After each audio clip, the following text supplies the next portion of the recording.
네, 오늘 안개가 많이 껴있었는데 잘 지내셨습니까? 우리 한번 인사하겠습니다. 반갑습니다. 안녕합니다. 네, 잘 오셨습니다. 오늘도 우리 하나님의 은혜와 축복이 우리 모든 성도들과 함께 하시기를 주님의 이름으로 축원합니다. 소망교회 원로 목사님인 각선희 목사님이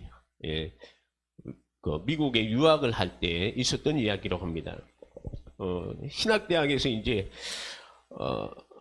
유대 사람들, 유대 신앙이라는 과목이 있어서 신청을 해서 들었다고 합니다.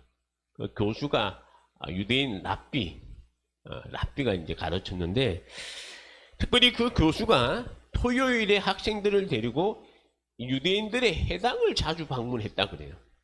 토요일 우리 기독교인들은 주일날 예배 드리니까 토요일날 시간 나니까 랍비가 이제 학생들을 데리고 유대인의 회당에 가서 어떻게 예배 드리는가 그거 보여준다고 오라 해서 한 5군데를 갔다 그래요. 근데 이제 어느 한 곳에 가서 유대인들과 함께 예배를 드리는데 설교 제목이 뭐냐 하면 내 이웃을 내 몸같이 사랑하라 한 그런 설교였습니다. 그래서 목사님이 생각하기를 야 이거 우리 기독교하고 거의 같네. 제목이 같잖아요. 내 이웃을 누가 같이 사랑하라? 네, 내 몸같이 사랑하라. 이게 사실 내기에 있는 말씀이에요. 자, 그래서 과연 유대인들이 말하는 이웃은 누구일까 하고 자세히 들었다고 합니다. 여러분 유대인들이 말하는 이웃은 누구일 것 같아요? 그래서 이제 거기서 예를 들어서 이런 얘기를 하더랍니다. 이스라엘 백성들이 애굽에서 이제 생활할 때 애굽의 바로가 남자들이 이제 사람들이 많으니까 이제 남자들을 놓으면 산파에게 그 남자 아기를 죽이고 여자는 살리라 그랬단 말이에요. 근데 이제 이 산파들이 죽이질 못하는 거예요. 왜냐면 하나님이 무서우니까. 그래서 이 바로가 불러서 왜 그랬느냐, 왜 내 말을 듣지 않느냐 그랬더니 산파가 뭐라 했습니까? 유대인 여자들은 건강해가지고 우리가 가기 전에 이미 애를 놓는다는 거예요. 그래서 죽일 수가 없었다. 그렇게 이야기해서 이제 했다는 그런 이제 이야기가 있습니다. 우리 출애굽기에 보면 있습니다. 그래서 이제 이 랍비가 하는 말이 이웃은 누구냐? 이스라엘의 역사에 대해서 이스라엘이 하는 일에 대해서 이제 도움을 주고 그리고 이 하나님의 섭리를 이해하고 함께하는 사람들은 다 이웃이고 반대하는 사람들은 다 원수다. 그러더랍니다. 그래서 이 목사님이 생각하기를 야 처음에는 우리가 똑같더니 들어보니 또 빗나갔구나 이렇게 생각을 했다고 합니다. 여러분이 생각하기에는 여러분의 이웃은 누구입니까? 먼저 신앙이 나와 같고 생각이 나와 같고 내가 하는 일을 좋아해주고 무시하지 않고 잘 대해주는 사람. 그 사람이 누구죠? 그 사람이 누굽니까? 이웃 아닙니까? 자, 그렇다면 나를 원수같이 여기고 미워하고 싫어하는 사람은 원수입니까? 원수죠. 근데 그들도 주님은 사랑하라 이렇게 말씀하셨습니다. 오늘 말씀과 또 비슷합니다만 누가복음 10장에 보면 어떤 율법 교사가 예수님에게 찾아와서 시험하기 위해서 예수님께 이런 질문을 했어요. 선생님, 내가 어떻게 해야지 영생을 얻을 수가 있습니까? 라고 물었습니다. 이때 예수님은 그 율법 교사에게 율법에는 무엇이라고 기록되어 있으며 네가 어떻게 읽었느냐? 라고 이야기했습니다. 이 율법 교사는 율법에 대해서 모세오경 이 율법에 대해서는 빠삭하게 완전히 다 알고 있는 사람이에요. 네가 나에게 영생이 얻기 위해서는 어떻게 하라고 물었는데 너는 그 말씀이 율법에는 어떻게 기록이 되어 있느냐 이렇게 반문한 거죠. 그때 율법 교사가 하는 말이 오늘 같은 예수님이 하신 말씀처럼 똑같은 말씀을 하는 거예요.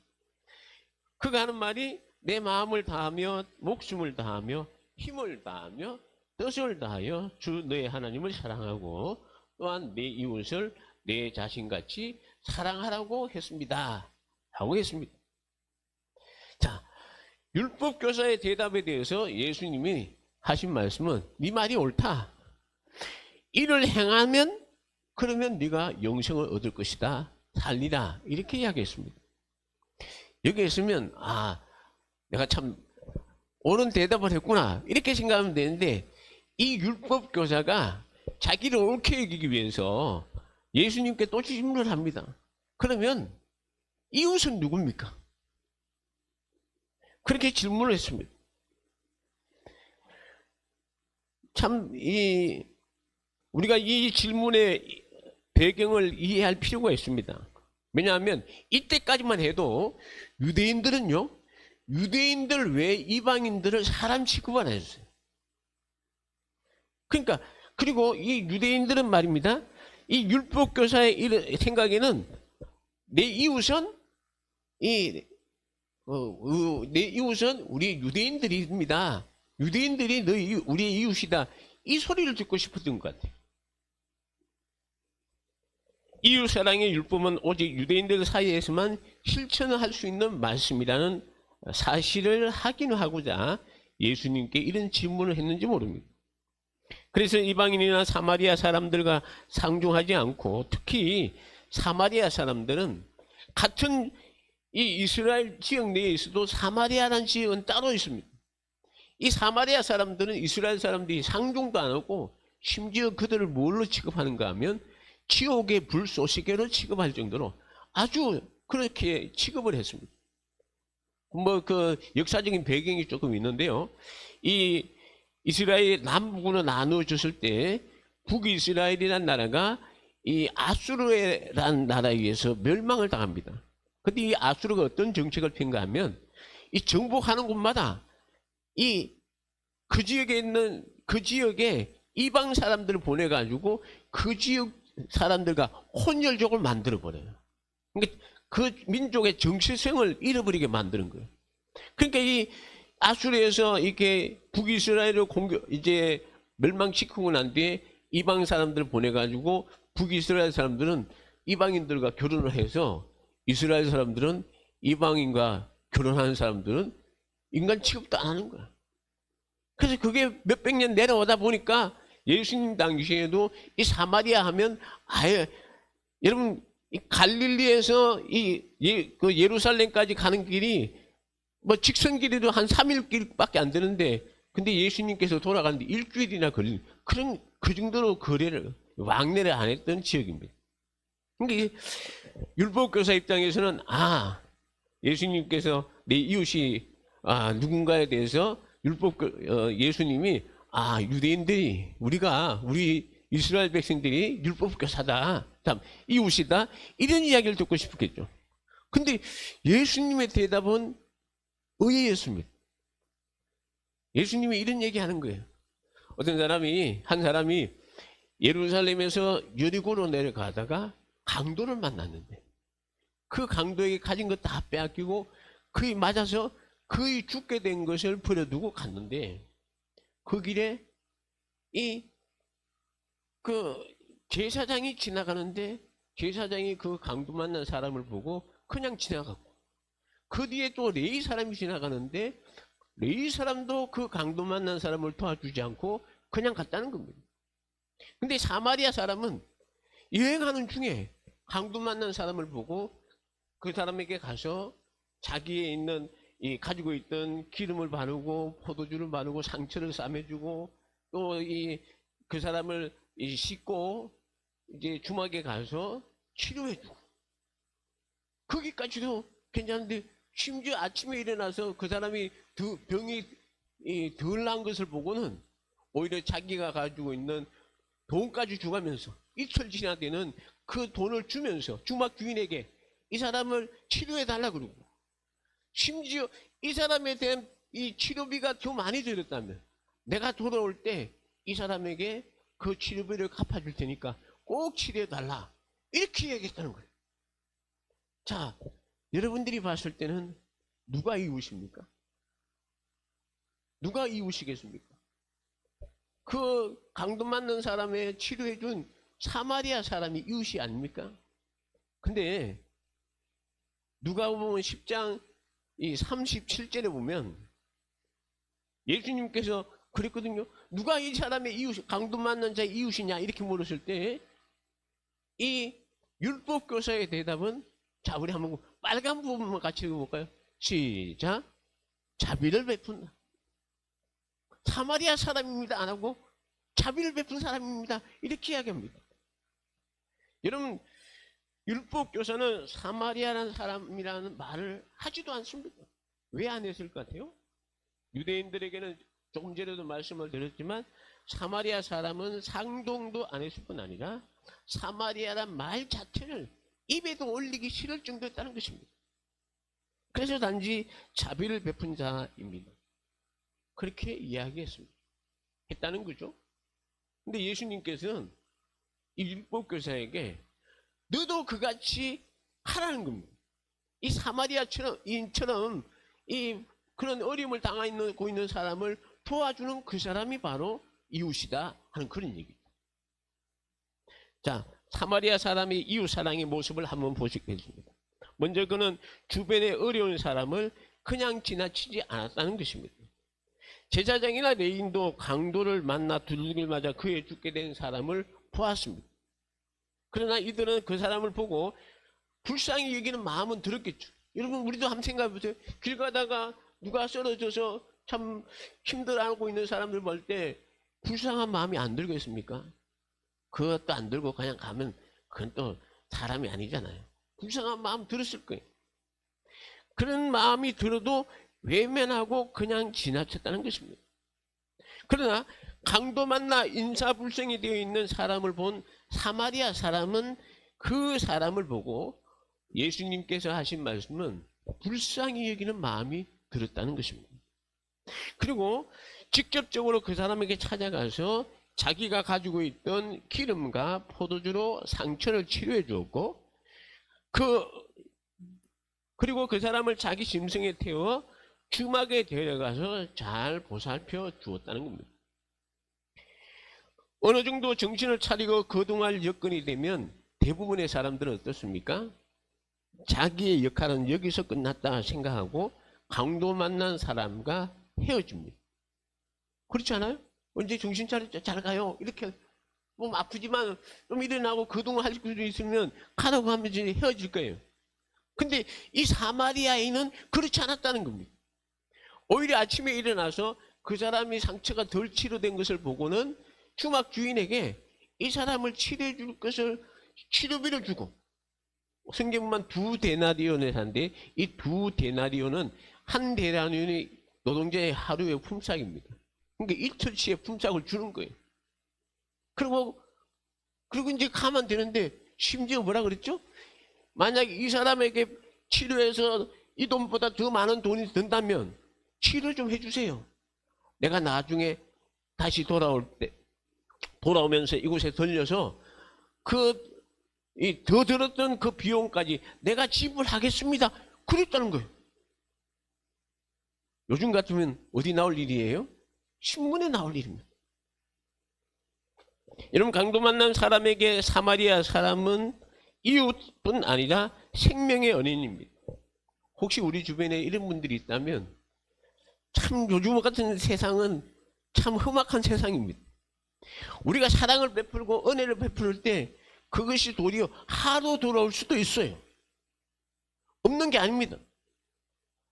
얼마 전에 어떤 분이 이렇게 길 가다가 어떤 쓰러져 있는 한 여인을 봤는데 그분이 거의 심정지 상태가 왔다 그래요. 근데 이분이 이제 의사로서 이제 지나가다가 그 위기를 보고 심폐소생술을 해줬다 그래요. 이제 119가 오기 전까지 해줬는데, 그리고 이제 나중에 이 사람에게 뭐가 왔는가 하면 이 심폐소생술 받은 여인이 이 사람 보고 성추행범이라고 고소를 했다는 거예요. 그래서 이 법이 하나 있습니다. 선한 사마리아인에 대한 법이 있어요. 만약에 위기를 당한 분들을 위해서 이렇게 이제 도움을 줬을 때 혹시 그 이제 도움을 받은 사람이 어떤 어려움을 당하고 잘못된 일이 있어도 도움을 주는 사람은 처벌하지 않는다 하는 그런 법이 있어요. 그걸 떠나서 우리는 주변에 있는 어려움을 당하고 있는 사람들이 있다면 정말로 오늘 주님의 말씀처럼 그들에게 선을 행하고 자비를 베풀어 줄 수 있는 그런 우리 성도가 되어야 될 줄 믿습니다. 그것이 바로 이웃 사랑입니다. 이웃의 범죄에 내가 도움을 주어야 하는 이웃도 있지만 어떤 경우는 원수 같은 이웃도 있습니다. 없는 게 아닙니다. 이웃은 이웃인데 원수입니다.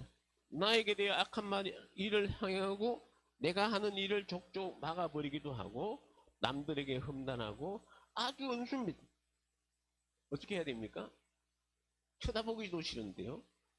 아예 이름을 부르기도 싫고 듣기도 싫습니다. 여러분 어떻게 해야 될까? 이런 사람을 성경에는 이런 사람도 사랑하라고 말씀하고 있습니다. 바울은 로마서 12장에 보면 로마 교인들에게 편지하기를 12장 14절 너희를 박해하는 자를 축복하라. 축복하고 저주하지 말라. 또한 12장 17절에서 21절에 보면 아무에게도 악을 악으로 갚지 말고 모든 사람 앞에서 선한 일을 도모하라 할 수 있거든 너희로서는 모든 사람과 더불어 화목하라. 내 사랑하는 자들아 너희가 친히 원수를 갚지 말고 하나님의 진노하심에 맡기라. 기록되었으되 원수 갚는 것이 내게 있으니 내가 갚으리라고 주께서 말씀하시느니라.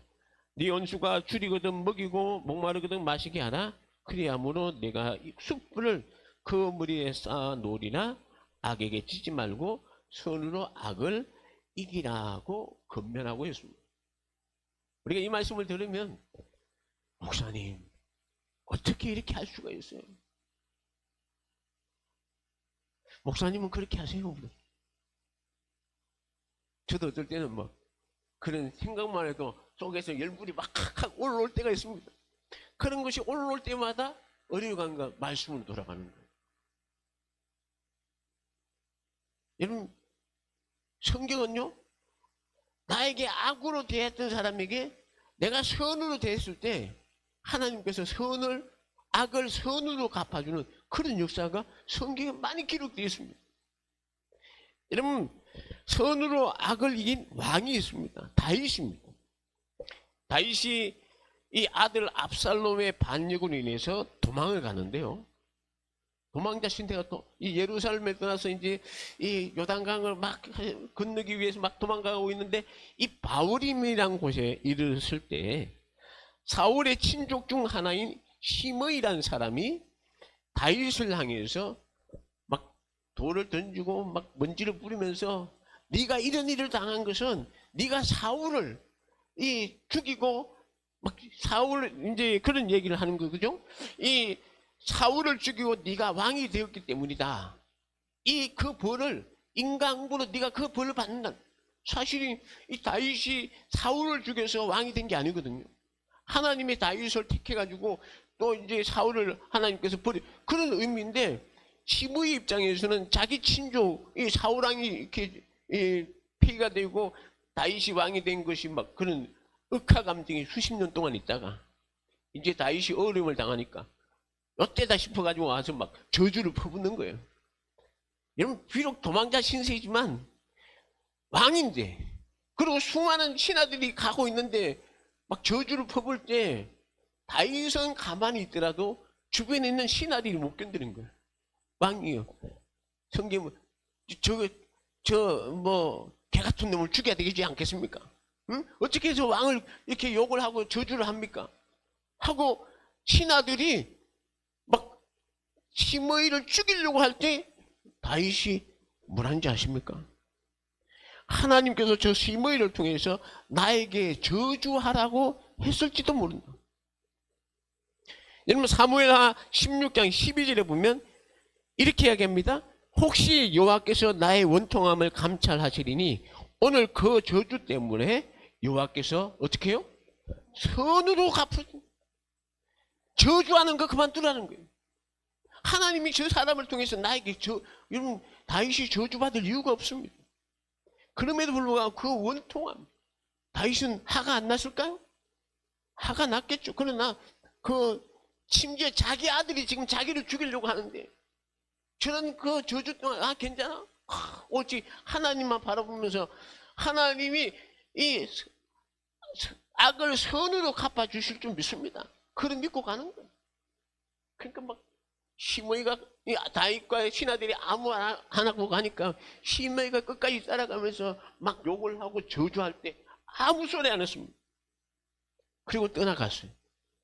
근데 정말로 하나님께서 이 압살롬의 반역에 하나님께서 그 전쟁에서 승리하게 하십니다. 다윗을. 그리고 이제 다윗이 다시 예루살렘에 올라가는데 이 바울임을 지나갈 때 이번에는 시므이가 뛰어나오더니 이제는 다윗 앞에 무릎을 꿇고 살려달라고 애걸 복구를 합니다. 여러분 같으면 어떻게 해요? 그래 이놈 내가 어려움을 당할 때 네가 나를 괴롭혔지. 너는 마땅히 죽어야 돼. 그게 아니고 다윗이 그에게 손 한 번 안 대고 내가 너를 살려준다고 이야기합니다. 근데 나중에 다윗이 죽기 전에 솔로몬에게 왕위를 양해하면서 이야기를 하는 거야. 내가 이렇게 어려움을 이 시므이라는 사람에게 이런 내가 모욕적인 이야기를 들었지만 내가 그를 죽이지 않는다고 했다. 하지만 너는 앞으로 그를 어떻게 처리할지는 내가 너에게 맡긴다. 그래가지고 나중에 이 솔로몬이 시므이를 불러가지고 예루살렘을 떠나면 당신을 죽어. 아버지는 죽이지 않았지만 너는 아버지에 당한 그 모욕을 내가 잊지 못해. 그래가지고 나중에 이 예루살렘에 이 시므이가 살다가 이 시므이 종이 이렇게 다른 곳으로 도망갔을 때 찾으러 가다가 예루살렘을 떠나고 다시 왔을 때 솔로몬이 그것을 알고 시므이를 죽이는 그런 참 일이 있었습니다. 여러분 우리에게 어려움을 주고 힘들게 하는 사람이 있습니다. 없는 게 아닙니다. 자, 그렇다 할지라도 그 사람을 저주하거나 원망하지 말고 그를 용서해주고 그를 통해서 저주를 받고 내가 어려움을 당한 거 하나님이 저렇게 나에게 원망을 퍼붓고 저주를 퍼붓는다 할지라도 하나님 바라보면서 선으로 악을 갚는 이 악에게 지지 않는 그러한 성도가 될 수 있기를 주님의 이름으로 축원합니다. 그래서 자, 또 사랑이란 이름 아래 우리를 악의 구렁텅이에 빠뜨리고자 하는 무리들이 있습니다. 잘 분별해야 됩니다. 무슨 말인가 하면 기독교는 사랑이라며 네가 나를 사랑한다면 내가 지금 당하고 있는 이 어려움을 좀 도와줘. 그렇게 이야기하면서 내가 감당하지 못할 정도로 더 큰 어려움을 나에게 요구하는 사람이 있어요. 또 어떤 경우는 사랑의 빌미를 해가지고 나를 악한 길로 이끌어가는 사람이 있어요. 그런 사람들은 여러분 잘 분별해야 됩니다. 그것은 내가 그들에게 사랑을 베푼다고 해서 그건 진정한 사랑이 아니. 나를 악의 뿌리로 그런 하나님이 원하지 않는 그런 길로 나를 인도한다면 그건 진정한 사랑이 아닙니다. 우리가 이웃을 내 몸같이 사랑하되 다 사랑하는 것은 아닙니다. 사랑하지 말고 멀리해야 할 무리들이 있습니다. 그들은 예수를 부인하는 이단들입니다. 여러분 초대교회 당시에도 예수님의 육체로 오심을 부인하는 무리들이 있습니다. 예수님이 사람의 아들로 태어나심을 부인하는 이단들이죠. 그들이 있었습니다. 예수님은 영으로. 그래서 오늘날도 하나님의 삼위일체를 부인하는 무리들, 자칭 예수, 자칭 보혜사 등등 수많은 이단들이 우후죽순처럼 있습니다. 바울은 믿음의 아들 디도에게 편지하기를 디도서 3장 10절에 보면 이단에 속한 사람은 한두 번 훈계한 후에 멀리하라 이렇게 이야기했습니다. 심지어 사도 요한은요, 여러분 바울은 이단에 속한 사람은 한두 번 훈계한 후에 멀리하라 했지만 사도 요한은 뭐라고 했느냐? 요한 2서 1장 10절과 11절에 보면 이러한 이단들이 오거든 집에도 들이지도 말고 심지어 그들과 인사도 하지 말아라고 할 정도로 그들을 멀리하라고 했습니다. 왜냐? 그들은 우리를 구렁텅이에 빠뜨린 자들이기 때문에 그렇습니다. 사실 우리가 이 생활하다 보면 사업을 하는 분이나 아니면 또 직장 생활을 하는 분들 가운데 보면 그런 무리들이 올 때가 있습니다. 뭐 우리 집사님들, 우리 그 중개인 하시는 우리 두 분 장로님과 집사님 계시지만 그런 이단들이 와서 뭐 매물을 소개해달라 그럴 수가 있어요. 그러면 하는 거예요. 여기서 주의할 게 하다 보면 그들이 만약에 우리를 이렇게 그들 무리로 이끌고 가려고 하는 그런 이게 그 눈치가 보이면 단호하게 그것을 거절할 수 있는 그런 것은 돼야 된다는 거죠. 또 어떤 분들은 직장에서도 그런 이단 무리들이 들어와서 교묘하게 이제 직장 분위기를 붙이는 그런 분들이 많다고 합니다. 그렇기 때문에 여러분 참 이런 부분들을 우리가 분별할 줄 아는 그런 지혜를 가지셔야 됩니다. 왜 우리가 이제 예수님께서 사랑을 하라고 하셨느냐? 여러분, 예수님은요, 제자들에게 서로 사랑하라. 이것을 세 계명이라 하셨습니다. 최후의 만찬을 마치고 가룟 유다가 예수님을 팔기 위해 나가는 것을 보시고 제자들에게 요한복음 13장 34절과 35절에 보면 세 계명을 너에게 주노니 서로 사랑하라. 내가 너희를 사랑한 것 같이 너희도 서로 사랑하라. 너희가 서로 사랑하면 이로써 모든 사람이 너희가 뭐가 된다? 내 제자인 줄 알리라 라고 하셨습니다. 또한 요한복음 15장 12절을 보면 내 계명은 곧 내가 너희를 사랑한 것 같이 너희도 사랑하라 하는 이것이니라 라고 말씀하셨습니다. 여러분 제자들은 예수님께서 서로 사랑하라는 계명을 받았습니다. 그러면 제자들만 받았을까요? 아닙니다. 제자들이 복음을 전하잖아요. 복음을 전할 때 그들에게도 서로 사랑하십시오. 예수님이 우리에게 서로 사랑하라고 하신 것처럼 여러분들도 서로 사랑하는 삶을 살아가라고 말씀하고 있고 근거하고 있다는 것입니다. 여러분 사도 요한은 예수님을 따라다닐 때까지만 해도 그의 형 야고보와 같이 성격이 불같은 사람이었습니다. 하루는 예수님이 예루살렘으로 올라가는 중에 사마리아 한 마을로 이렇게 가게 되는데 사실 이 사마리아라는 곳은 어떤지 아시죠? 누가복음 4장에 보면 이 사마리아에 있는 수가성 여인과 이제 예수님이 대화를 통해서 사마리아 성이 그들이 복음을 받아들였던 곳입니다.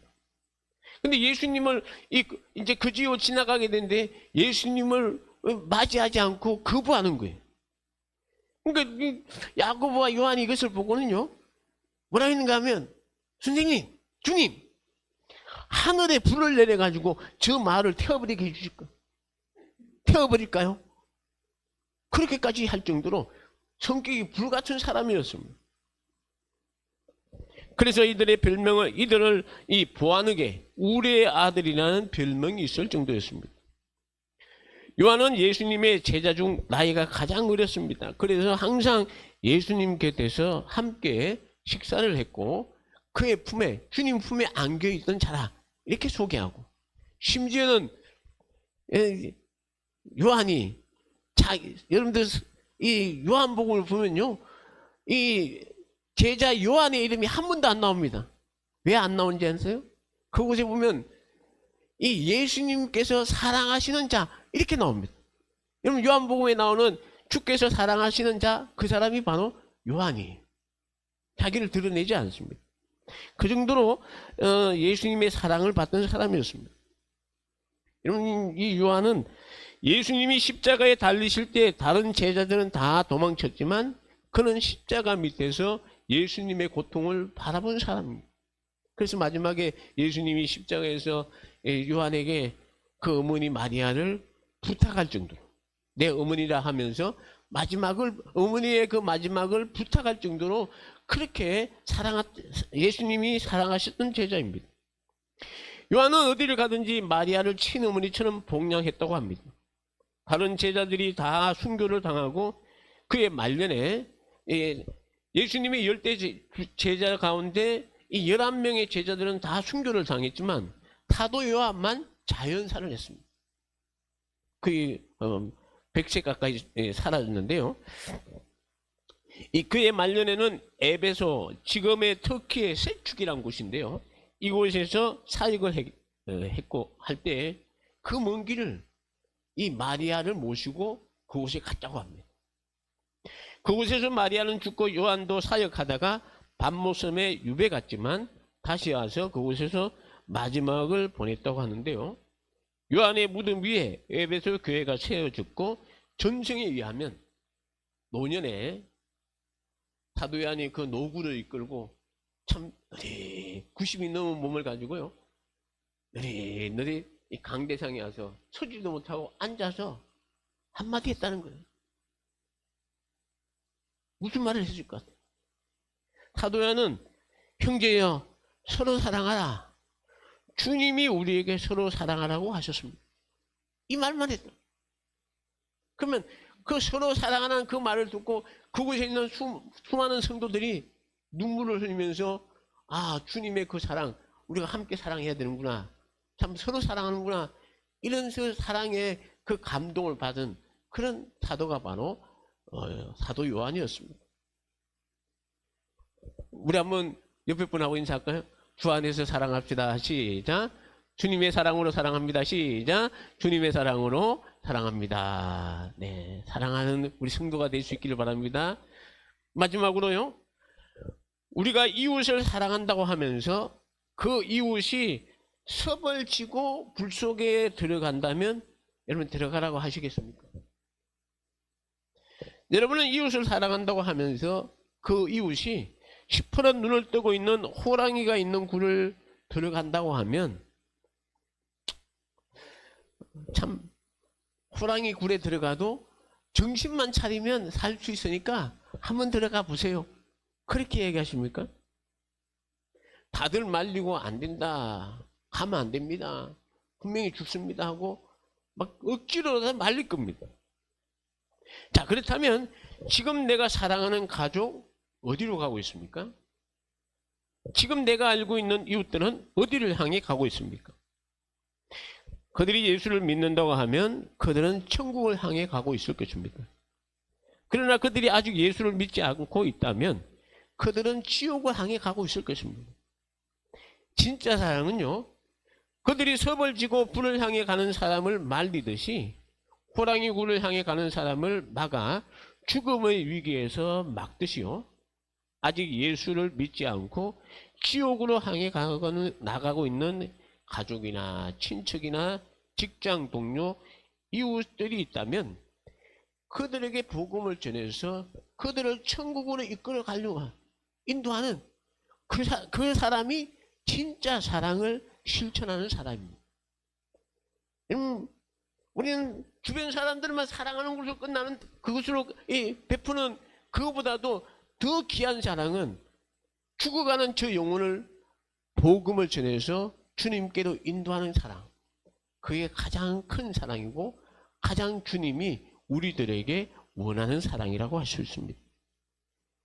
성도 여러분, 복음을 전해도 아직도 믿지 않습니다. 낙심하지 말고 하나님의 긍휼과 자비를 구하며 기도할 때 구원의 때가 되면 반드시 하나님께서 구원해 주실 줄 믿습니다. 그럼 우리가 그것을 믿고 전도하는 겁니다. 예수님은 하나님을 사랑하는 것과 이웃을 사랑하는 사랑을 우리 성도들이 꼭 지켜야 될 법도라고 말씀합니다. 우리 모두 하나님 사랑하는 것에 어뜸이 되고 또한 이웃을 내 몸같이 사랑하라 하신 말씀을 우리 생활 속에 잘 실천해서 정말로 사랑의 사도들이 다 되시기를 주님의 이름으로 축원합니다. 우리 찬송가 516장 우리 한번 찬송하겠습니다. 여러분, 옳은 길 따르라 하는 곡이죠. 1절만 우리 찬양하겠습니다.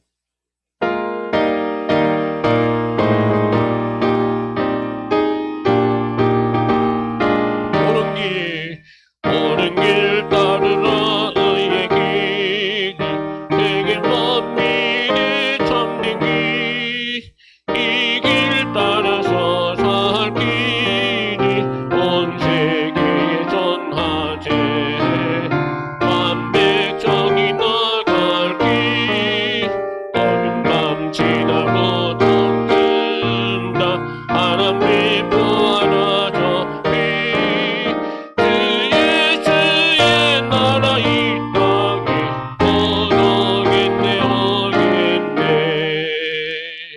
아멘. 자, 우리 함께 기도하실 때 옳은 길을 따르라 했는데 옳은 길이 무엇일까요? 오늘 예수님은 마음을 다하고 목숨을 다하고 힘을 다하여 하나님 사랑하는 것, 이것이 옳은 길이요. 또한 내 이웃을 내 몸같이 사랑하는 것, 이것이 우리에게 주신 가장 귀한 말씀이라고 믿습니다. 오늘은 이웃 사랑에 대해서 함께 말씀을 나누는데요, 참 오늘 예수님이 말씀하신 것처럼 우리가 이웃을 내 몸같이 사랑한다면 그들을 옳은 길로 인도하는 사람이 진짜 사랑을 베푸는 사람들입니다. 아직도 참 죽음의 길로 행하고 있는 그들이 주변에 사람들이 있다면 주의 복음을 전해서 그들을 다 주님께로 인도할 수 있는 우리 그런 주님의 귀한 사랑을 베풀 수 있는 우리 모두가 되시기를 바랍니다. 우리 한번 기도하겠습니다. 하나님, 옳은 길을 따라 하셨는데 주님 사랑하고 이웃 사랑하는데 최선을 다하는 삶을 살게 해달라고 우리 다 함께 동성으로 기도하겠습니다. 은혜와 사랑이 많으신 하나님 아버지, 감사합니다. 오늘 옳은 길을 따르라고 우리에게 말씀하셨는데 주님 마음을 다하고 목숨을 다하고 힘을 다하여 주 하나님을 사랑하는 것이 가장 옳은 길이며, 또한 네 이웃을 내 몸같이 사랑하는 주의 말씀이 우리가 우리의 삶 속에 실천하며 살아갈 수 있도록 도와주시고, 아버지 하나님, 내 세계 정말로 나에게 잘 대해주고 또한 그 사랑을 베풀어 주는 사람뿐 아니라 나의 원망을 주고 내가 힘든 일을 하는 그런 원수 같은 사람이라도 주님 오늘 주신 말씀처럼 정말로 그들을 사랑할 수 있는 마음을 허락해 주시고 주님이 귀한 사랑을 베풀 수 있는 그런 우리 모두가 주여 되게 하여 주시옵소서.